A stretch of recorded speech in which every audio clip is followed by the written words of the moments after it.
साथियों, हाल ही में रूस की एक जो है भंडार मिला है और रूस को अटलांटिक में हाथ लगा काले सोने का भंडार। तो सऊदी अरब में जो दोगुना बड़े तेल के रिजर्व की खोज शुरू हो गई थी एक जंग में।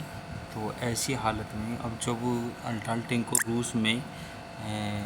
रूस को भंडार मिला है, तो जानते हैं कि इसमें किस तरीके की जो है, आप ये देख सकते हैं कि अटलांटिक महासागर है और इसमें रूस ने अपना जो है प्रतिशोध मशीनरी लगाई है।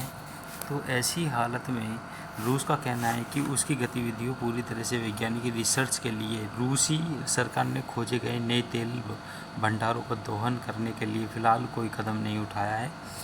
तो अटलांटिक में जमी हुई बर्फ़ के नीचे रूसी वैज्ञानिकों ने तेल के जो विशाल भंडार की खोज की है।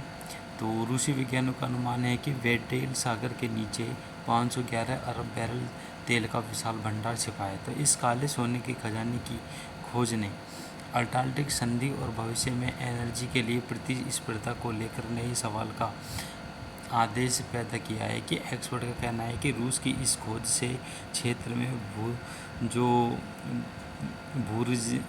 भू राजनीति प्रणाली जो एक नई हलचल हो सकती है। तो दुनिया की जो बड़ी ताकतों में देखना होगा कि अब कि क्या हो सकता है। कि न्यू वीक के अनुसार जो वहाँ रूसी शोधकर्ता हैं, उन्होंने फिर कुछ कहा है कि अटलांटिक में जमी हुई शर्त के नीचे 511 अरब बैरल तेल है।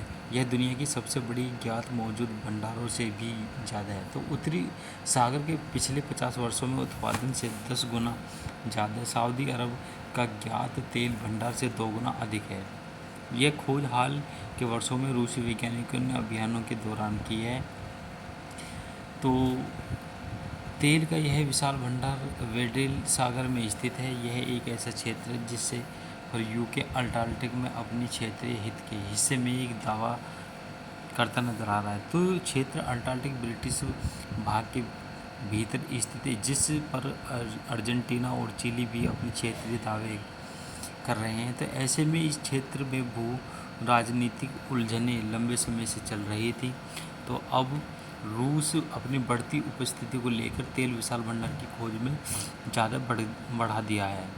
तो ऐसी हालत में होता क्या है कि जो एक दूसरी जो कंट्री हैं वो आपस में लड़ाई झगड़े का कारण बन सकती हैं।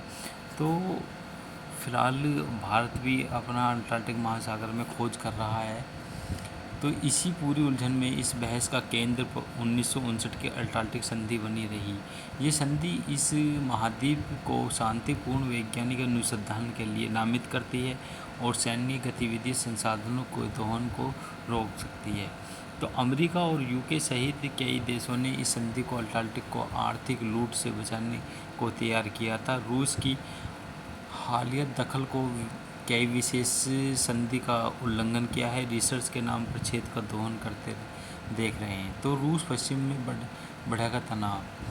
तो एक्चुअली रूस जो है ये एशिया की तरफ आता है और पश्चिम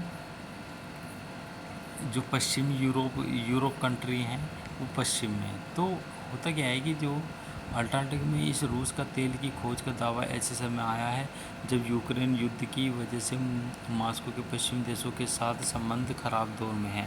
तो इस संघर्ष ने पश्चिमी देशों के इस डर को हवा दी है। मॉस्को अटलांटिका का इस्तेमाल अपने प्रभाव बढ़ाने और भविष्य की ऊर्जा आपूर्ति को सुरक्षित करने के लिए कर सकता है। तो चीन ने इस पूरी उलझन को और ज़्यादा बढ़ा दिया है।